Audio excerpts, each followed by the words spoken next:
3, 2, 1.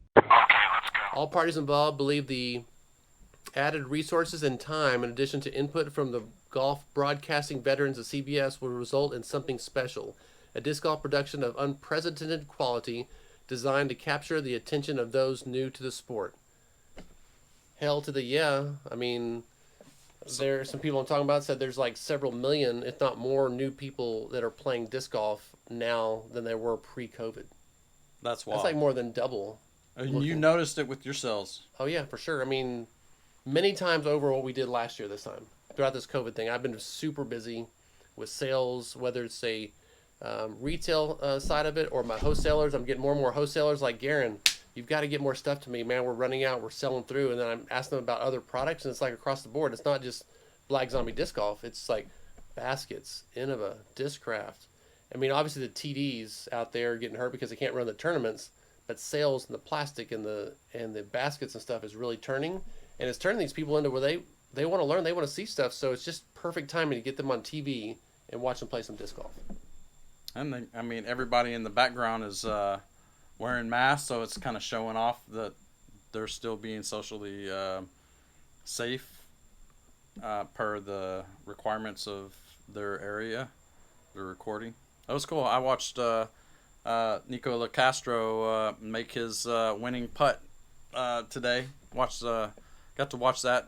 That was awesome. Watching Nico LaCastro win that tournament at Visca's course. What was it called?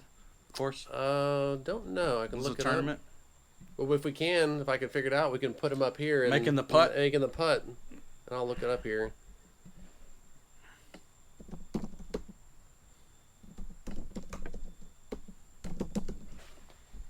But I was going to read this part here too. So it says, kind of underscoring what I just said, networks are content hungry, and I believe this content is going to be stunning, said Jeff Spring, tour director of the Disc Golf Pro Tour. So it's all coming together, really. Disc golf is that sport that used to be just that pot smoking, drinking, kind of casual sport, to like, hey, anybody can play. Everybody likes to play. It's fun. You get exercise. You can play casually. You can play tournaments. You can watch other people play it at a high level, so it kind of is mind-blowing.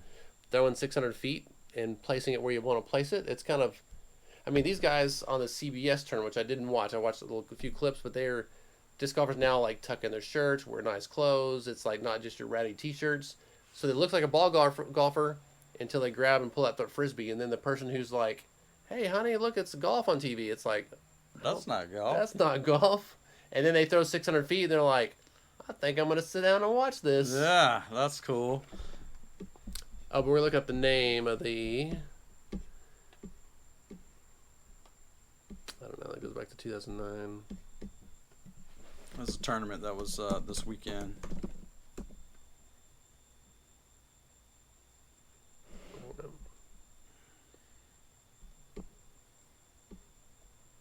Preserve. The Preserve. That's a 2020 Preserve championship that he won. Yeah, and that's a wild. That was good. And Congratulations. And obviously it was Paige Pierce who won the girls. You said she was up by like 12 strokes. Yeah, she was smoking it. She was 28 under, and Nico LaCastro was 41 under. I think so. I mean, she was in the middle of the pack of the men. They play in the same boxes, same course. Yeah.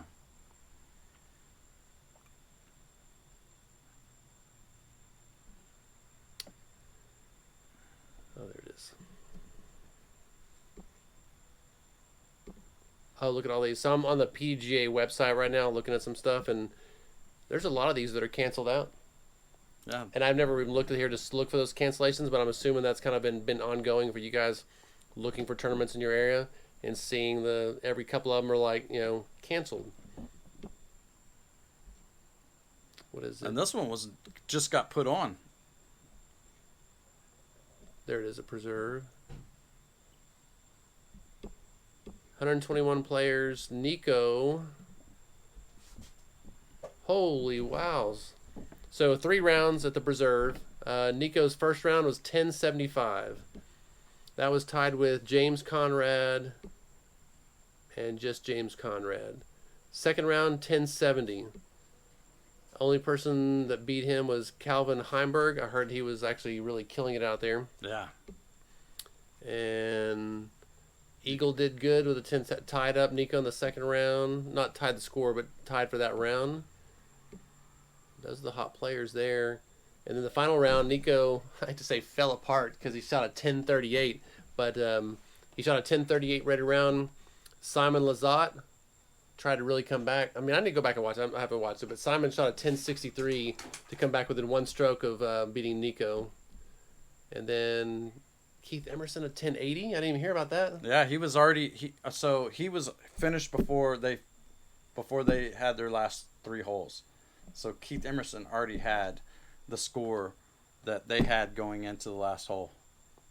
That's funny. That's great. Good job, Keith. Yeah, that's good by one stroke. So it was 151, 152, 152, 153, 154, 156. So that's some tight quarters up there. Yeah, that was wild to watch. That's awesome. But I guess the point is, I know we're all seeing a lot of debating about wearing masks, not wearing masks, but in the disc golf world, disc golf community, it really is affecting us specifically. But honestly, it may not be a bad thing. If you look at the whole big picture of what it's doing to people, making people separate, and disc golf is already separated as far as smaller groups. And hey, I don't think we have a problem filling TV space. That's right. And the courses, I mean, if we could just keep people to a minimum like the city calls for, I think like just our local courses can probably maintain a healthy, like stay busy, you know, with people going out and playing. You know, Travis County closed their courses, but like all the courses around the Austin area. Travis County did close theirs? Yeah, all the Austin courses are closed. So Davis Springs, those didn't see that one on the list. Gotcha. But at Williamson County's open. You know, south of Austin's open. East of Austin's open. Bastrop, I believe Bastrop's open. I know Belton's open, Temple's open. So there's still courses that aren't that far from the center of Austin you can get to within 30 minutes, which is a lot of people outside of Austin have courses that take 30 to 45 minutes to get to anyway. So this is not really that big of a deal in a sense. Let's end on that note. We had another thing we were going to talk about with Cale LaVisca, kind of what you're just saying now or hinting about. But tell us about Cale LaVisca. Because so there's a tournament here in Texas, in Waco, Texas, the Waco Charity Open, and they almost closed it down because that's the very tip of the iceberg, right as COVID was hitting, but they didn't. They actually just had some extra rules, no fans, kind of like some arguments happened as far as like how they're going to proceed. But they did have that tournament, but that tournament they canceled the last round. They canceled the last round, and then the second round they actually let them continue to play, but they wouldn't allow spectators. And then Cale, and I'll tell you why I'm going this direction here in a second. But so then Cale found out that he was buying. So he was in the works with purchasing this property that they actually had the tournament on, the preserve.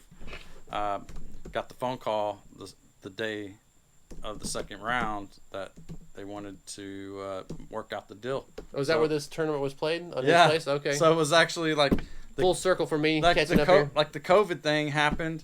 They canceled the disc golf from there going forward, finished that tournament. He actually went and built a course that now is they got to perform on this weekend. So they busted their butt getting that course put together, making a world-class disc golf course. I don't know if it's 2 or 3 courses. It's on a golf course. So that's wild that they were able to do that in a short period of time.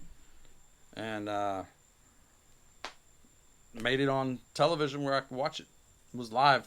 DGGPT? Disc Golf Pro Tour. But what I'm thinking is that's a clear example of what we were just talking about, how the local disc golf courses are closing, but if you get to a private property, they might still have some regulations to go through, but they're less likely to get shut down, especially if it's one of those things where it's not really unsafe, so play at your own risk. But the government owned or local government owned parks and recreation ones, they're not going to take a chance. They're going to, plus if they shut down the other places, the other, like the playgrounds and other facilities that do sports, they're not going to just pick and choose. They usually just shut down the whole thing, it seems like. Yeah. But if you're talking about a private property course, which should be theoretically a better, cleaner course if the player or person who owns it is keeping up with it, and then also have the better ability to have a tournament that's not going to be canceled.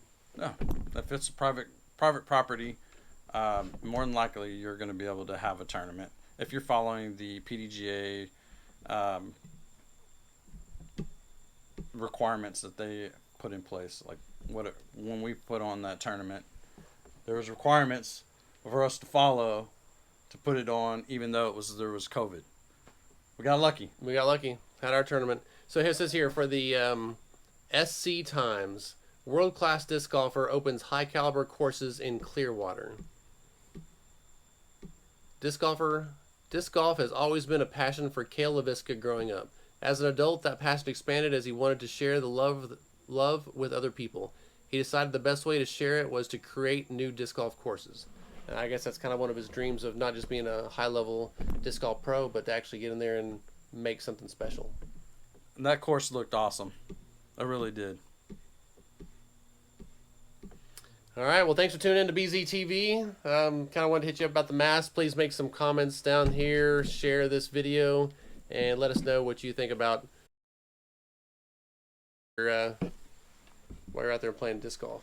Yeah. We're actually looking to get some custom ones put on blackzombie.com.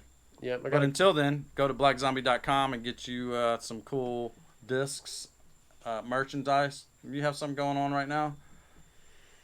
We got some things coming in. We'll talk about later. We got some new discs that are actually hot off the press, but we'll save that for another time. Talk about it. All right. Cheers, guys. Peace.